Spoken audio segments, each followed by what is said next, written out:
আসসালামু আলাইকুম, শুভ সকাল। সবাই কেমন আছেন? আশা করি সবাই ভালো আছেন।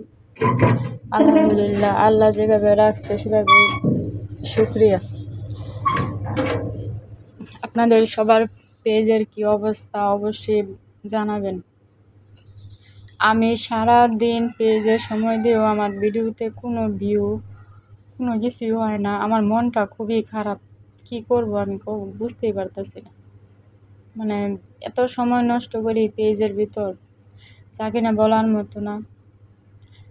কীরকম একটা অবস্থা, এরকম হলে কিন্তু ভালো লাগে না, মনটাই খারাপ হয়ে যায়। এখন কি করার আছে, কাজ করতে নিছি, এখন না করলেও সমস্যা। মাঝে রাস্তায় তো আর হাল ছেড়ে দেওয়ার কোনো ব্যবস্থা নাই।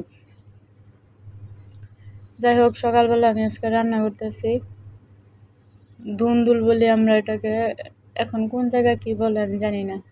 তো এই দুন্দুলগুলো খুবই ভালো লাগছিল। আর এগুলো মানে বাইরে থেকে না, তো গ্রামের এক চাচা নিয়ে আসছিল, মুরব্বি, খুবই সুন্দর। ওর কাছে এই কয়টা দুন্দুলি ছিল, তো আমি এগুলো নিয়ে আসছি, আর আমার কাছে খুবই ভালো লাগছে। যাই হোক, টাটকা সবজি খেতে কিন্তু খুবই ভালো লাগে। বাজারও আপনারা দেখবেন যে অবস্থা, যে অল্প অল্প সবজি নিয়ে আসে মুরব্বিরা বা ছেলেরা, ওই সব সবজি কিন্তু ভালো। আমি ওই সব থেকে সবজি কিনি। ওই ভেন্ডি বলেন, কাঁকরোল, যাই বলেন, ওখান থেকে সবজি কিনলে ওই সবজিটা আপনার সার মুক্ত ছাড়া, মানে অরিজিনাল একটা, খেতে খুবই ভালো লাগে, মানে ফরমালিন যুক্ত আর কি, ফরমালিন মুক্ত। যাই হোক, তরকারিটা কিন্তু কষায় রান্না করতেছি। তো একজন বলছিল যে কালারটা খুব সুন্দর। আসলেও আমার হলুদের কালারটা খুব সুন্দর, আর কালার না হলে আমি তরকারি খেতে পারি না। আমার কাছে যে জিনিস দেখতে ভালো না লাগে, ওই জিনিস আমার খেতেও ভালো লাগে না। দেখাটাই হলো আসল। আর সেটা যাই কিছু হোক না কেন, কালো থাক আর সুন্দর থাক, কিন্তু দেখাটাই না সুন্দর, জায়গাটাই হচ্ছে আসল।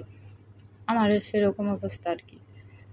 তো আমি মাছগুলো দিয়ে দিছি, মাছগুলো দিয়ে সুন্দর করে হালকা হালকা ঝোল রাখবো। তো ভাবছিলাম পানি দিব না, কিন্তু হালকা ঝোল ছাড়া খেতে পারি না।